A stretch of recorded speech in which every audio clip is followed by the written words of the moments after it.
Hello, welcome and welcome back to my channel astro Nidhi. आज हम देखेंगे कि आपके पार्टनर इस वक्त किस सिचुएशन में फंसे हुए हैं। ऐसा क्या है जो इन्हें आपकी तरफ कहीं न कहीं प्रॉपर्ली आने से रोक रहा है और क्या ये सिचुएशन से निकल कर आपके रिलेशनशिप को चूज़ करेंगे या नहीं करेंगे। इस रीडिंग से कनेक्ट करने के लिए चैनल को फॉलो, सब्सक्राइब कर लेना। कमेंट में 1111 लिख सकते हो या फिर अपने पार्टनर का इनिशियल्स भी आप ड्रॉप कर सकते हो।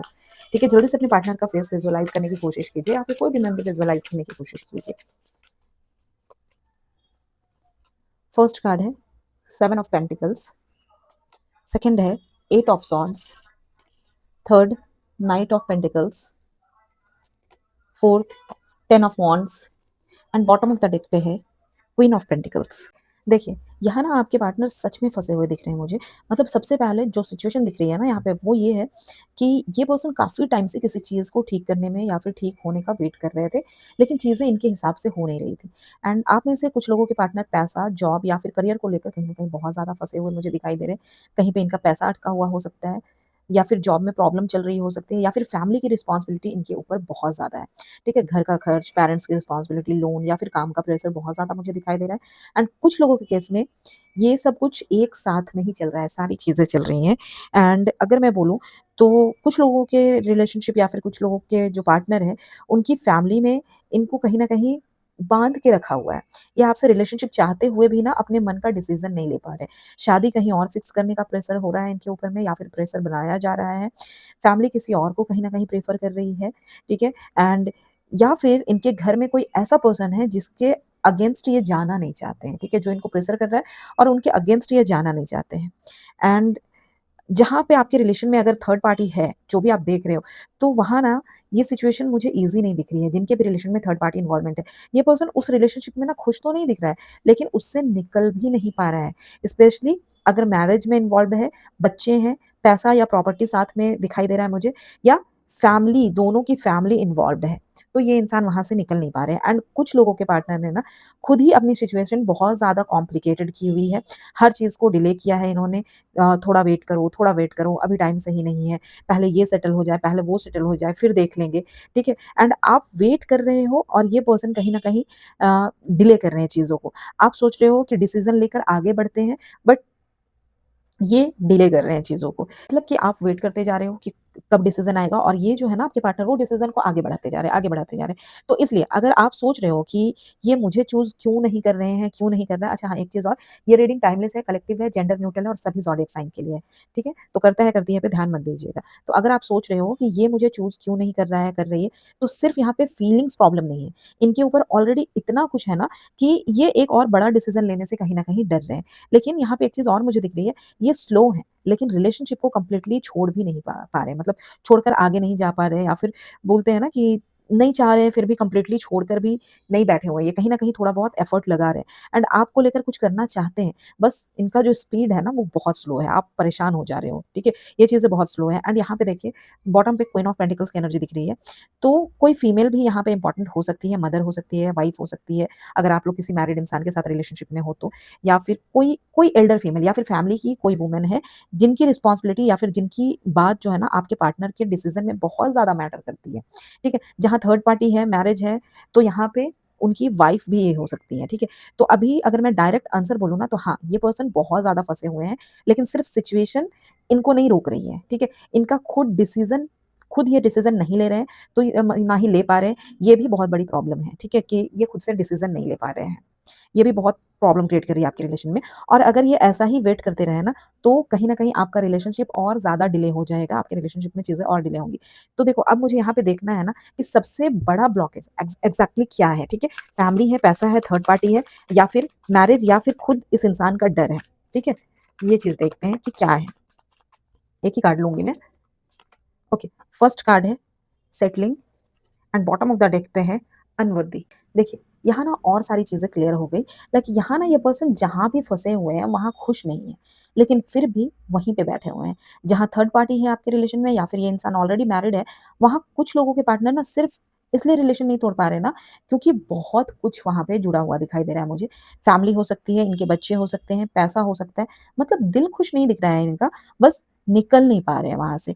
और कुछ लोगों के केस में ना ये खुद को आपके सामने कहीं न कहीं छोटा फ़ील करते हैं, ठीक है? इनको पता है कि इन्होंने आपको बहुत ज़्यादा वेट करवाया है, आपको हर्ट किया है, बार-बार बोला है कि बस थोड़ा और टाइम दो, थोड़ा और टाइम दो, लेकिन इसने किया कुछ भी नहीं है, ठीक है? तो प्रॉब्लम ये है ना कि आपको चूज़ करने के लिए ना इन्हें कुछ ना कुछ तो छोड़ना ही पड़ेगा।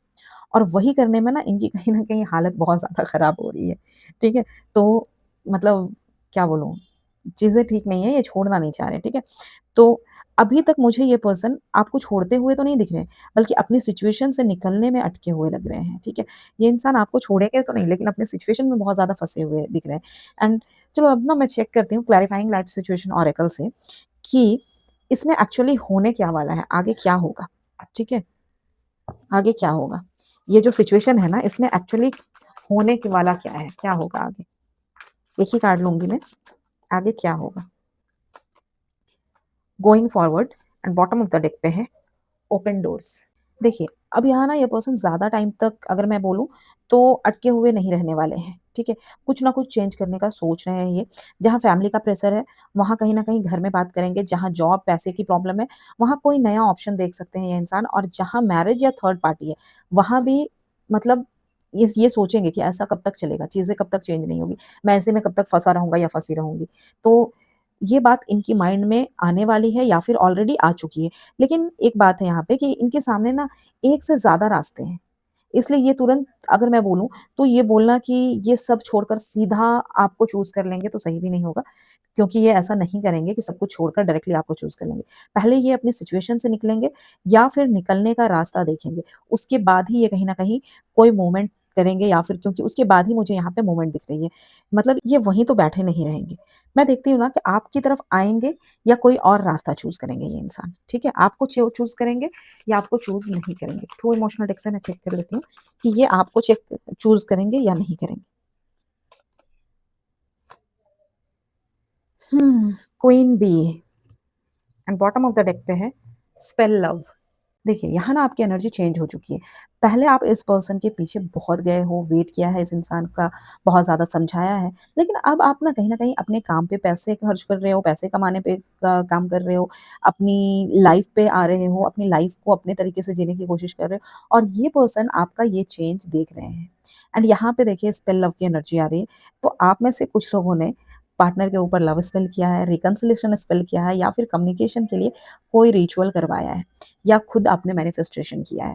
एंड जहाँ पे थर्ड पार्टी अगर मैं बोलूँ आपके रिलेशन में थर्ड पार्टी है या थर्ड पार्टी के आने के बाद आपके पार्टनर का बिहेवियर एकदम से बदला है, वहाँ पे स्पेल या किसी स्पिरिचुअल प्रैक्टिस का ओ ये चीज़ हुई है, ये मुझे यहाँ पे दिख रही है। हो सकता है थर्ड पार्टी ने कोई स्पेल कराया है या फिर कोई किसी तरीके का स्पिरिचुअल प्रैक्टिस यूज़ हुई है।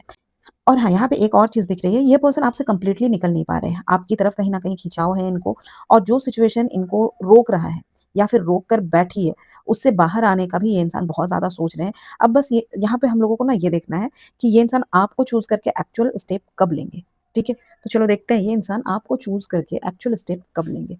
टाइम ओरेकल डेक से देखते हैं कि ये आपको चूज़ कर कर एक्चुअल स्टेप कब तक लेंगे। आपको चूज़ करके एक्चुअल स्टेप कब लेंगे। फर्स्ट कार्ड है May and bottom of the deck है in less than a month. Okay, यहाँ पे टाइमिंग जो है ना ये 2 जगह आ रही है, मे और लेस देन अ मंथ। तो कुछ लोगों के केस में ना 1 महीने के अंदर-अंदर कहीं न कहीं मूवमेंट आ सकती है, मैसेज, कॉल, मीटिंग या फिर पार्टनर की तरफ से कोई एक्चुअल स्टेप, जो चीज़ें इतने टाइम से नहीं हो रही थी या फिर इतने टाइम से अटकी हुई थी, उसमें मूवमेंट आ सकता है और मई मंथ यहाँ पे इम्पोर्टेंट है। मई में रिलेशनशिप को लेकर कोई बड़ा डिसीज़न या फिर प्रॉपर चेंज आ सकता है। कुछ लोगों के लिए तो मई अगर मैं बोलूँ ना, मई जो है वो बर्थ मंथ हो सकता है, एनिवर्सरी हो सकता है या फिर रिलेशनशिप से जुड़ी कोई इम्पोर्टेंट टाइमिंग भी हो सकती है मई, ठीक है? तो अगर मैं यहाँ पे डायरेक्टली बोलूँ ना तो हाँ, ये पर्सन अपनी सिचुएशन से निकलने की कोशिश करेंगे और आपकी तरफ स्टेप भी लेते हुए ये मुझे दिखाई दे रहे हैं। लेकिन सब कुछ एक साथ नहीं होगा। पहले मोमेंट कहीं न कहीं लेस देन अ मंथ, ठीक है? और जो बड़ा मैटर है, वो मई के अराउंड क्लियर हो सकता है, ठीक है?